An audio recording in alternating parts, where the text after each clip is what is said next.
Assalamualaikum warahmatullahi wabarakatuh. Saya Lesti Juwari. Di sini saya akan sedikit menjelaskan mengenai Situational Crisis Communication Theory atau yang biasa dikenal dengan teori SCC. Baiklah, yang pertama mengenai definisi teori SCC. Apa itu teori SCC?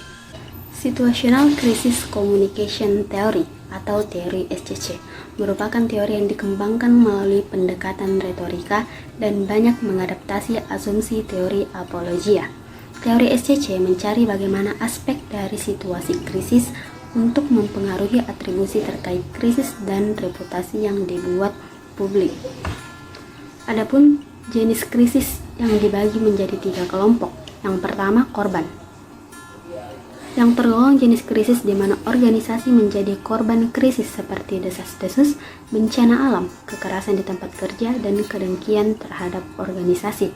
Yang kedua, tidak disengaja, merupakan organisasi yang meminimalkan tanggung jawab karena krisis tidak disengaja seperti tantangan, bahaya teknis, dan kesalahan teknis.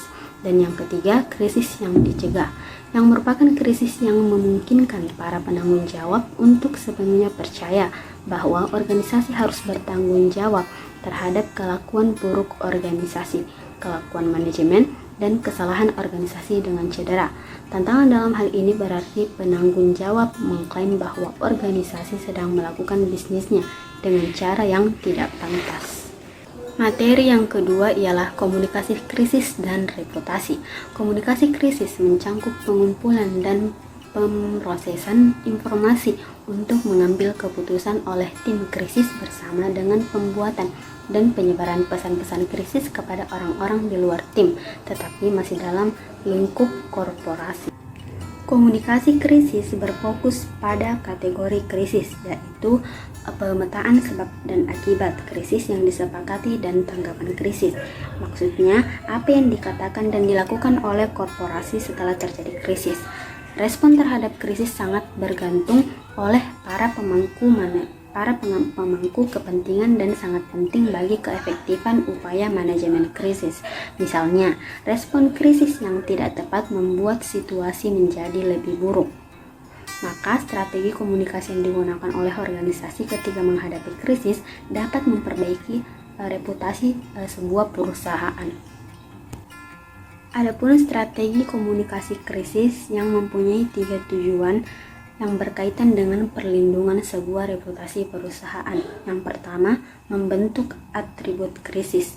Yang kedua, mengubah persepsi organisasi tentang krisis.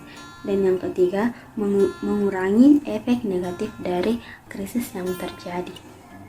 Materi yang ketiga ialah teori situational crisis communication dalam praktik public relation.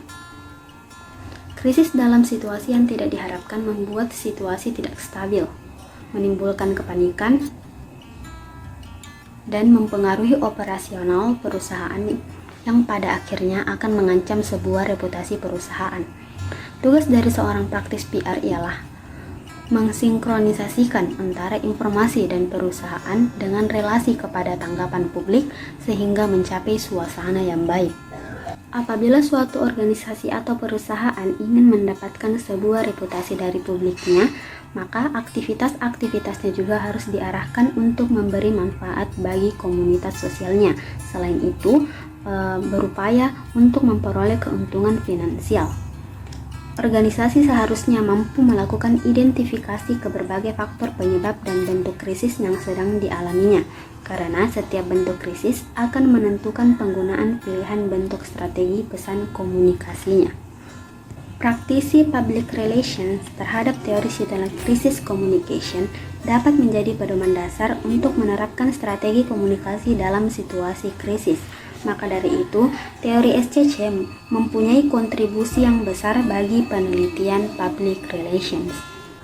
Adapun contoh kasus yang terkait dengan situational crisis communication theory yaitu kasus postingan Manurius Farandes pada PT Garuda Indonesia. Beberapa waktu lalu sempat viral mengenai postingan YouTuber asal Indonesia yaitu Rius Fernandes di media sosial karena mengunggah menu makanan maskapai penerbangan Garuda dan ditulis tangan di selembar kertas ke akun media sosial Instagram milik pribadinya. Rius yang duduk di kursi kelas bisnis mengaku bingung karena bentuk menu makanan tersebut tidak lazim dan disodorkan ke seluruh penumpang. Rius juga sempat membandingkan menu makanan antara Garuda Indonesia dengan maskapai lainnya.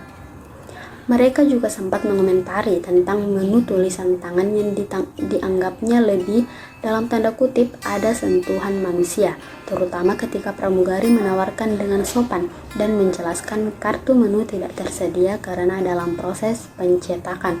Lalu ia pun mengunggah foto menu tulisan tangan itu di media sosial Instagram miliknya. Dengan postingan yang sudah beredar, membuat maskapai Garuda Indonesia tersandung kontroversi yang membuat citra perusahaannya menurun dan pada akhirnya menyeret Garuda Indonesia masuk ke lingkaran krisis. Situasi krisis dalam sebuah organisasi atau perusahaan merupakan hal yang biasa terjadi. Krisis bersifat tiba-tiba dan tidak dapat diprediksi. Akan tetapi, situasi krisis dapat dimanfaatkan untuk meningkatkan sebuah reputasi perusahaan untuk menjadi lebih baik di mata publik apabila organisasi tersebut memiliki manajemen krisis yang baik. Tetapi, jika manajemen krisis dari sebuah perusahaan tersebut buruk, maka reputasi perusahaan akan menurun dan berdampak buruk bagi publik dan stakeholder yang ada. Keterkaitan antara kasus PT Garuda Indonesia dengan Situational Crisis Communication Theory atau teori SCC ialah karena teori SCC ini bisa digunakan untuk menjelaskan reaksi publik terhadap situasi krisis dan reputasi yang terjadi pada suatu perusahaan, organisasi maupun instansi, seperti halnya dengan PT Garuda Indonesia. Publik bisa menjelaskan reaksinya dengan menggunakan teori SCC terhadap situasi krisis yang terjadi pada PT Garuda Indonesia setelah kasus tersebut beredar dan viral di kalangan masyarakat Indonesia. Pada kasus ini, krisis dapat terjadi pada PT Garuda Indonesia karena persepsi dari publik, karena ketidakmampuannya untuk mengelola krisis yang pertama melalui komunikasi publik yang baik. Maskapai Garuda Indonesia mendapatkan persepsi yang negatif dari publik. Garuda Indonesia telah melakukan hal yang bertentangan dengan keinginan publik. Garuda Indonesia dinilai terkesan anti kritik karena keputusan larangan untuk mengambil foto dalam kabin pesawat dan melaporkan 2 pelanggannya ke polisi. Akibatnya, citra dan reputasi perusahaan menjadi buruk. Seharusnya solusi yang dilakukan ialah dengan merespon hal tersebut dengan penuh kebijaksanaan. Semestinya Garuda Indonesia sejak awal harus memberi informasi tentang tidak diperbolehkannya untuk menggunakan HP atau kamera dalam pesawat, atau bisa saja saat penumpang mengkonfirmasi keberangkatan atau melalui surat elektronik. Apabila krisis mulai terjadi dan reputasi perusahaan mulai menurun, maka dalam sebuah kasus, kategori yang paling efektif digunakan untuk menyelesaikan sebuah kasus, terutama kasus pada PT Garuda Indonesia, ialah menggunakan strategi apologi. Hal ini dikarenakan adanya krisis yang disebabkan oleh kelalaian perusahaan yang awalnya tidak disadari. Oleh sebab itu, tidak ada jalan lain selain meminta maaf dan menerima kenyataan serta mengambil tanggung jawab penuh atas krisis yang sudah terjadi. Kategori apologi sendiri biasa dilakukan pada jenis krisis yang besar. Tindakan ini sering digunakan sebagai strategi terakhir jika suatu perusahaan sudah tidak mampu mengatasi krisis yang terjadi. Beberapa penelitian pun menawarkan apologi atau strategi permintaan maaf karena dianggap lebih efektif untuk membangun kembali reputasi daripada strategi deni, yaitu menyangkal, ataupun strategi diminis, yaitu mengurangi. Dan pada kasus PT Garuda Indonesia sendiri, yaitu kasus yang terjadi pada maskapai Garuda Indonesia dengan YouTuber bernama Rius dan Elwiana, telah berujung damai saat bertemu pada tanggal 19 Juli 2019 lalu. Direktur Utama Garuda Indonesia telah memastikan persoalan laporan dari Serikat Karyawan Garuda Indonesia mengenai unggahan Rius tersebut sepakat untuk dicabut.